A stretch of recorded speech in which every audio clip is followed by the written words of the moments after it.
ইলিশ মাছ দিয়ে কচুর ছড়ার এই রান্নাটা আমার এত পছন্দ, বিশেষ করে আমার পরিবারের সবার।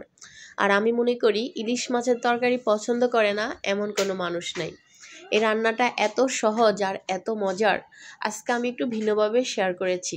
আশা করছি ভালো লাগবে। আসসালামু আলাইকুম, সবাই কেমন আছেন? আশা করি ভালো আছেন। আলহামদুলিল্লাহ আমি ভালো নেই, তারপরও বলি ভালো আছি। হঠাৎ করে আমার শরীরটা অনেক খারাপ আপুরা ভাইয়ারা, যার কারণে আমি কাল কোনো রেসিপি ভিডিও শেয়ার করতে পারিনি। এখানে সন্ধ্যাবেলা আজকে অনেক বৃষ্টি হয়েছে।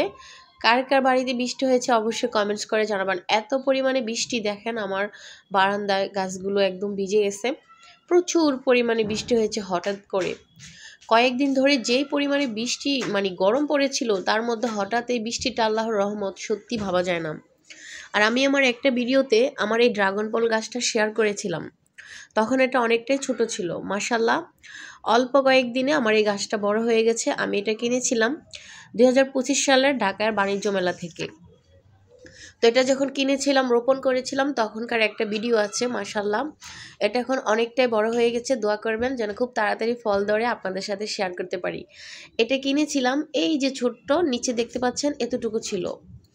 এখন এটার অনেকগুলো ডাল বেরিয়ে এটা অনেকটাই বড় হয়ে গেছে। আর এটা কিন্তু আমার বারান্দায় আমি এভাবে করে দিয়েছি। দোয়া করবেন যেন এটা হয় আর ফল ধরে। খুব শখ করে লাগিয়েছি, জানি না কি হবে। ফল ধরলে অবশ্যই আপনাদের সাথে শেয়ার করব।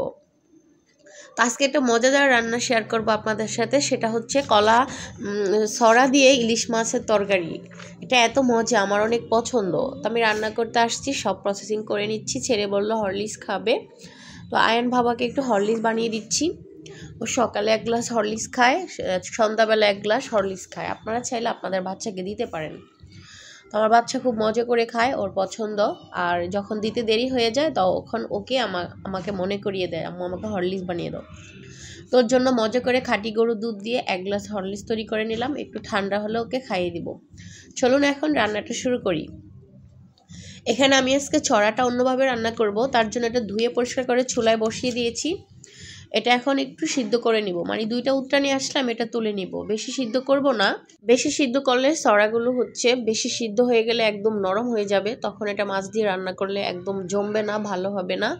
আর এদিক দিয়ে দেখেন আমি ইলিশ মাছ ভিজিয়ে নিয়েছি। ইলিশ মাছ দিয়ে ছড়াটা রান্না করব। আর ইলিশ মাছটা আপনারা অনেকেই দেখেছেন, আমি একটা ভিডিওতে দেখিয়েছিলাম বড় একটা ইলিশ মাছ। আর এটার ভিতরে অনেক ডিম হয়েছিল। তো দিক দিয়ে মাছটা ভিজুক, এদিক দিয়ে আমার ছড়াটা আমি হয়ে গেছে, তুলে নিয়েছি। এখন হচ্ছে এগুলো আমি করে নিব, ছেঁকে নিয়েছি সুন্দর করে। আমি এখন ছিলে নিব এগুলো। তো আমার এই ছড়াগুলো একটু বেশি সিদ্ধ হয়ে গেছে, যাই হোক সমস্যা নাই, কষানোর সময় একটু কম কষালে হয়ে যাবে। বাট আমার একটা উট্টানি দেওয়ার কথা ছিল। ছড়াটা এত সুন্দর, 2টা উট্টানি আসছে আর এটা মোমের মতো সিদ্ধ হয়ে গেছে। তো তারপরও যাক, রান্নাটা অনেক মজা হবে। আর আমি ছড়ার তরকারিটা খেতে অনেক ভালোবাসি। আপনারা এইভাবে একবার বাসায় ট্রাই করে দেখবেন, আশা করছি অনেক ভালো লাগবে। আর এই ছড়ার তরকারিটা কিন্তু বাচ্চাদের অনেক পছন্দ, কারণ আমার ছেলেদেরকে দেখি এটা একটু পিছলা পিছলা থাকে, তো ওরা খুব মজা করে গরম ভাতের সাথে খেয়ে নেয়। তো আমার বেশিরভাগই ছড়াটা রান্না করা হয়, যেহেতু আমার ছোট ছেলের খুব পছন্দ এই তরকারিটা। তো আমি সবগুলো ছড়া এভাবে করে ছুলে নিচ্ছি। দেখেন আর একটু কম সিদ্ধ করার চেষ্টা করবেন, আমার ছড়াটা একটু বেশি সিদ্ধ হয়ে গেছে, ফাইনালি হয়ে গেছে দেখেন। আর আজকের তরকারিটা আমি একটু ঝোল করে রান্না করব, অনেক মজা করে।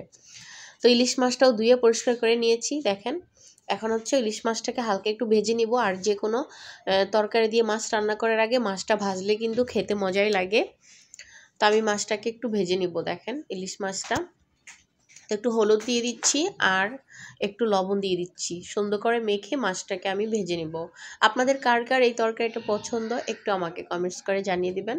দেখি তো আমার সাবস্ক্রাইবারদের মধ্যে কয়জনের এই তরকারিটা পছন্দ। আমার কাছে কিন্তু সরার তরকারি, তারপরে হচ্ছে সরার ভর্তা, এগুলো আমার কাছে অনেক বেশি ভালো লাগে। তো আজকে কিন্তু আমি ছড়ার ভর্তাও করেছি আর ইলিশ মাছের ঝোল তরকারিটা করেছি, অনেক মজা হয়েছে। এই তরকারিটা আপনি চাইলে রুটির সাথেও খেতে পারেন, অনেক মজার একটা তরকারি। এখন মাছটাকে ভেজে নিচ্ছি আমি। এই রান্নাটা ছিল আমার রাতের, আজকে আমি আপনাদের সাথে শেয়ার করতেছি। তেল দিয়েছি, এখন হচ্ছে মাছগুলোকে সুন্দর মতো করে ভেজে নিব।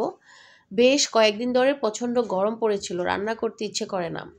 গরমে একদম ঠান্ডা লেগে গেছে, জ্বর, অবস্থা খারাপ ফ্যামিলি মেম্বারদের। এই সময় আপনারা সবাই একটু শরীরের যত্ন নেবেন, কারণ সিজন পরিবর্তন হচ্ছে।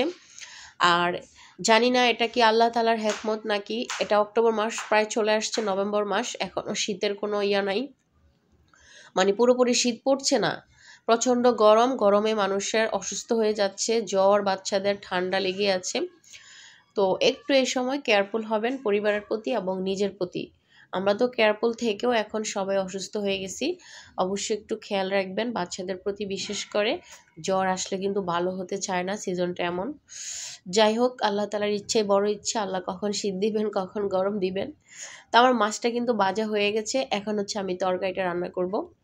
তো এখানে তেল দিলাম, পেঁয়াজ দিলাম, সুন্দর করে নেড়ে ছেড়ে ভেজে মশলাপাতিগুলো দিয়ে দিব। এভাবে একবার বাসায় রান্না করে নেবেন, আশা করছি আর এই রান্নার প্রতি আপনি নিজেই প্রেমে পড়ে যাবেন। এটা এত মজার একটা রান্না। আমি পেঁয়াজ কষানোর সময় পেঁয়াজের মধ্যে লবণ দিয়ে দিই, তাহলে তাড়াতাড়ি করে পেঁয়াজটা নরম হয়ে ভাজা ভাজা হয়ে যায়। এখন দিয়ে দিব কিছু মশলা, একদম নর্মাল বাসায় থাকা মশলাগুলো দিব। এখানে হচ্ছে দিয়ে দিলাম আদা রসুন পেস্ট 2 চামচের মতো, 1 চামচের মতো হলুদের গুঁড়া, 1 চামচের মতো মরিচের গুঁড়া। মশলাটা পুড়ে যেন না যায় একটু পানি ব্যবহার করলাম। একটু দিলাম ধনিয়ার গুঁড়া, 1/2 চামচের মতো দিলাম জিরার গুঁড়া। আর কিছুই দিব না, জাস্ট এই কমন মশলাগুলো দিয়ে কিন্তু আমরা অনেক তরকারি রান্না করি, এটা সবার বাসায় থাকে। আর এই মাছ রান্না করার সময় অত মশলার প্রয়োজন হয় না। তা আমার মশলাগুলো দেওয়া শেষ, আমি এটাকে অনেকক্ষণ কষাবো, কারণ আমার ছড়াটা যেহেতু বেশি সিদ্ধ হয়ে গেছে, এখন মশলাটাকে বেশি কষাই নিলে ছড়াটা যখন দিব তখন ছড়াটা বেশি কষাতে হবে না। তাই আমি এখন মশলাটাকে অনেক ভালোভাবে অনেক সুন্দর করে কষাবো।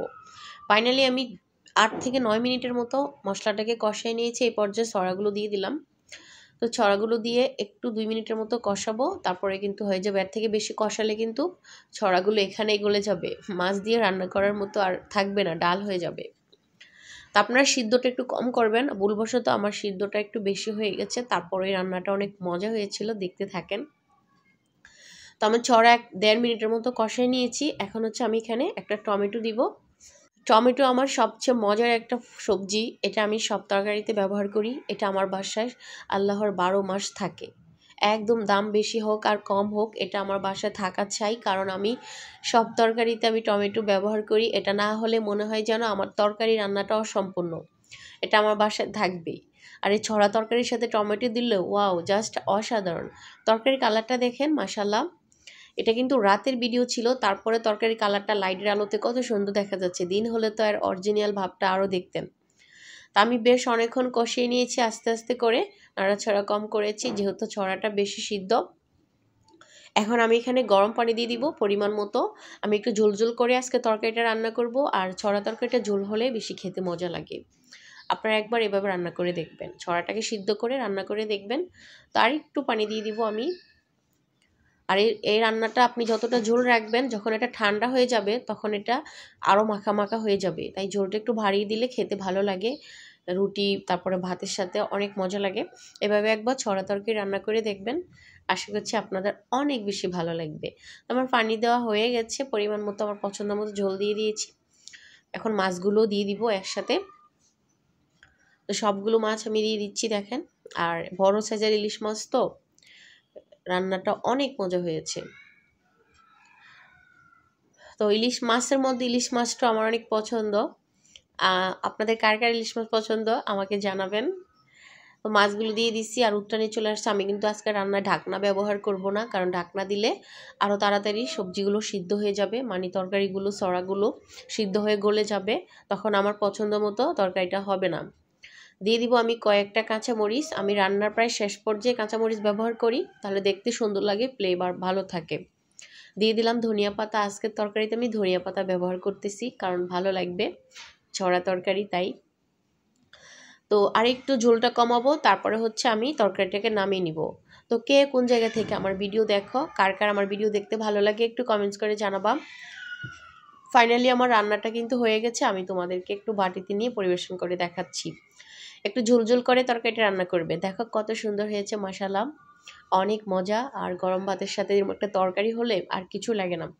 সবসময় কিন্তু মাখা মাখা ঝোল রেখে তরকারি খেতে গেলে কিন্তু স্বাস্থ্যের জন্য ক্ষতি। ভিডিও ভালো লাগলে সবাই লাইক কমেন্ট শেয়ার করে দিও। আল্লাহ হাফেজ।